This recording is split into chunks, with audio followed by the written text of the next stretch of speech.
ሰላም እንዴት ናችሁ? ውድ ዩቲዩብ ቻናል ተከታዮቼ ዛሬ በጣም ደስ የሚል ዜና ይዤ ወደ እናንተ መጥቻለሁ።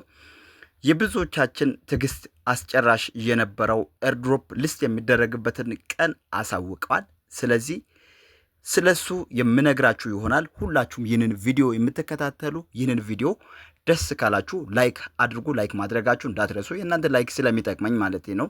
እንደዚሁም ደግሞ አዳዲስ ቤተሰቦች ካላችሁ ደግሞ ሰብስክራይብ ማድረጋችሁን እንዳትረሱ። ዛሬ ፖስ አዲስ መረጃ አሰምቷል። ይህም ሊስት የሚደረግበትን ቀን አሳውቋል።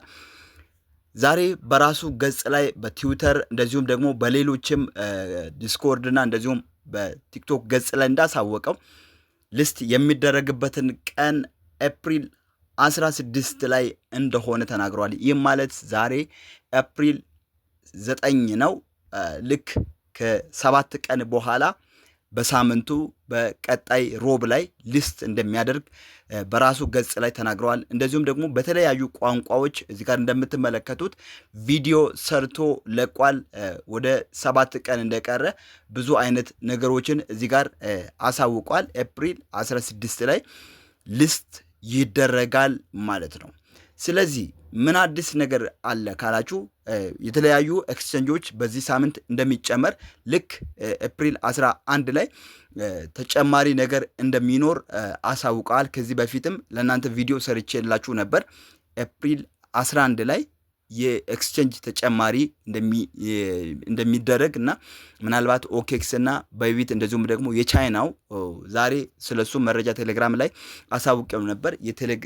የቻይናው ኤችቲኤክስ የሚባለው ኤክስቼንጅ ዛሬ ስለሱ ሲናገር ነበር። እሱ ላይ ሊስት ይደረጋል። እንደዚሁም ደግሞ ባይናንስ መስራቹ ቻይናዊ እንደሆነ ይታወቃል። ስለዚህ ቻይና ላይ ትልቅ ተቀባይነት ያለው ኤክስቼንጅ ላይ ሊስት እንደሚያደርግ አሳውቀዋል። ስለዚህ ዛሬ በጣም ደስ የሚል ዜና ነው።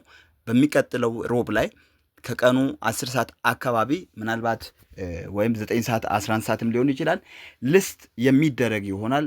ጥሩ ነገር ሲኖር ለእናንተ የምነግራችሁ ይሆናል።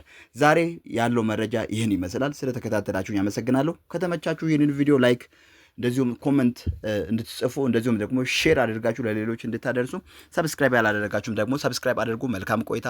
ቻው።